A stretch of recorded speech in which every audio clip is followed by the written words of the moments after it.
अगर मैं तुमसे कहूँ कि इस समय तुम्हारे दिमाग में चल रही तस्वीरें ही तुम्हारे आने वाला कल का बीज बन रही हैं, तो क्या तुम यकीन करोगे? क्या कभी ऐसा हुआ है कि तुम किसी बात के बारे में बार-बार सोच रहे थे और कुछ समय बाद वही घटना सचमुच तुम्हारे जीवन में घट गई?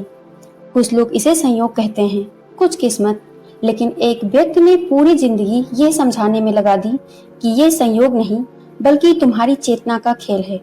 उस व्यक्ति का नाम था नेविल गॉडार्ड। 1905 में कैरेबियन सागर के बीच में बसे एक छोटे से द्वीप बारबाडोस में एक बच्चे का जन्म हुआ। उस समय किसी ने नहीं सोचा था कि यही बच्चा आगे चलकर लाखों लोगों की सोच बदल देगा। उसका नाम था नेविल लैंसलॉट गॉडार्ड। वह किसी अमीर वैज्ञानिक परिवार में पैदा नहीं हुआ था, न ही उसके पास कोई बड़ी डिग्री थी। बचपन सामान्य था, लेकिन उसके अंदर एक अलग तरह की जिज्ञासा थी। उसे हमेशा ये सवाल परेशान करता था, क्या इंसान सिर्फ परिस्थितियों का गुलाम है या वह अपनी दुनिया खुद बना सकता है? उस समय दुनिया का माहौल बिल्कुल अलग था। लोग गरीबी, युद्ध और आर्थिक संकट से जूझ रहे थे। ज्यादातर लोग मानते थे कि इंसान की किस्मत पहले से तय होती है, लेकिन नेविल इस बात को मानने के लिए तैयार नहीं थे। युवावस्था में वे अमेरिका चले गए। उन्होंने थिएटर में काम किया, अभिनय सीखा और मंच पर बोलने की कला विकसित की। उन्हें शायद तब भी अंदाजा नहीं था कि यही मंच एक दिन उनके विचारों का माध्यम बनेगा। लेकिन उनकी जिंदगी का सबसे बड़ा मोड़ तब आना। एक दिन उनकी मुलाकात एक ऐसे व्यक्ति से हुई जिसके बारे में आज भी रहस्य बना हुआ है। उस व्यक्ति का नाम था अब्दुल्ला। अब्दुल्ला के बारे में बहुत कम जानकारी मिलती है। कहा जाता है वे एक विद्वान आध्यात्मिक शिक्षक थे। कुछ लोग उन्हें इथियोपियाई बताते, कुछ कहते हुए यहूदी रहस्यवाद और बाइबल की गहरी प्रतीकात्मकता व्याख्या जानते थे। इन बातों की ऐतिहासिक पुष्टि सीमित है, लेकिन नोबेल ने अपनी पुस्तकों और व्याख्यानों में उनका कई बार उल्लेख किया है। नेविल पहली बार उनसे मिले थे तो उन्होंने सोचा कि शायद यह भी बाकी गुरुओं की तरह उपदेश देंगे, लेकिन ऐसा नहीं हुआ। अब्दुल्ला ने नेविल से सिर्फ एक सवाल पूछा, तुम अपने जीवन में क्या चाहते हो? नेविल ने कहा, मैं बारबाडोस वापस जाना चाहता हूँ, लेकिन मेरे पास पैसे नहीं हैं। अब्दुल्ला मुस्कुराए। उन्होंने कहा, तो फिर ये मत कहो कि तुम जाना चाहते हो, ये महसूस करो कि तुम पहले से वहां हो। नेविल चौंक गए। उन्हें लगा ये कैसी बात है, जेब खाली है, टिकट नहीं है, कोई साधन नहीं है, फिर भी मैं मान लूं कि मैं पहुंच चुका हूँ। अब्दुल्ला ने जवाब दिया, तथ्यों को मत देखो, उस अनुभव को महसूस करो जो तुम्हें लक्ष्य पूरा होने पर होगा। ये विचार नेविल के लिए बिल्कुल नया था। उस रात उन्होंने पहली बार आंखें बंद की। उन्होंने अपने पुराने घर की कल्पना की, समुद्र की हवा, परिवार की आवाज, सड़कों की खुशबू। उन्होंने सिर्फ तस्वीर नहीं देखी, बल्कि उसे महसूस किया। दिन बीतते गए, बाहर की दुनिया में कुछ खास नहीं बदला, लेकिन उनके भीतर कुछ बदलने लगा। उन्होंने चिंता छोड़कर उस अनुभव को बार बार जीना शुरू किया। कुछ समय बाद एक ऐसा अवसर आया जिसकी उन्हें उम्मीद भी नहीं थी। उन्हें बारबाडोस जाने का मौका मिला। नेविल ने इसे अपने जीवन का निर्णायक अनुभव माना।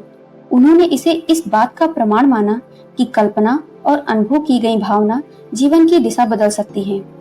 हालांकि इसे ऐतिहासिक रूप से सत्यापित वैज्ञानिक घटना नहीं माना जाता, बल्कि उनके व्यक्तिगत अनुभव के रूप में देखा जाता है। यहीं से नेविल का जीवन बदल गया। उन्होंने निर्णय लिया, अब मैं पूरी दुनिया को ये बताऊंगा कि इंसान की सबसे बड़ी शक्ति उसकी कल्पना है। धीरे धीरे उन्होंने व्याख्यान देना शुरू किया। शुरुआत में लोग हंसे, कुछ ने उन्हें पागल कहा, कुछ ने सिर्फ सोचने से जिंदगी नहीं बदलती।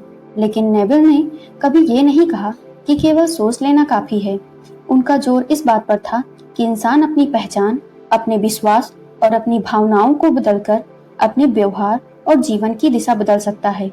यही विचार आगे चलकर उनकी सबसे प्रसिद्ध book feeling is the secret का आधार बना।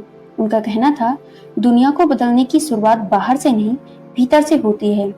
यही वह विचार था जिसने आने वाले दशकों में लाखों लोगों को प्रभावित किया। बाद में इसी तरह के विषयों पर कई लेखकों और वक्ताओं जैसे रोंडा बर्न, जॉय डिस्पेंजा और अन्य ने भी अपने अपने दृष्टिकोण से काम किया। हालांकि उनके निष्कर्ष और दावे एक दूसरे से अलग हैं। नेविल गॉडार्ड कहते थे, दुनिया की सबसे शक्तिशाली चीज तुम्हारा दिमाग नहीं, तुम्हारी भावना है, क्योंकि विचार केवल दिशा देता है, लेकिन भावना उस दिशा को शक्ति देती है। यही कारण था कि उन्होंने अपनी सबसे प्रसिद्ध बुक का नाम रखा फीलिंग इज द सीक्रेट। लोग अक्सर उनसे पूछते थे, क्या सिर्फ सोचने से सब कुछ मिल जाएगा? नेबिल का जवाब था, नहीं, केवल सोचने से नहीं। जब तक तुम्हारा पूरा मन, तुम्हारी भावना और तुम्हारी पहचान ये स्वीकार नहीं करती कि तुम्हारा लक्ष्य पूरा हो चुका है, तब तक केवल कल्पना करना अधूरा है। उनका मानना था कि इंसान दिन भर अपने बारे में एक कहानी दोहराता रहता है। मैं कमजोर हूँ, मेरे साथ कभी अच्छा नहीं होता, मैं सफल नहीं हो सकता। धीरे धीरे यही कहानी उनकी पहचान बन जाती है और फिर उनका व्यवहार भी उसी पहचान के अनुसार बदलने लगता है।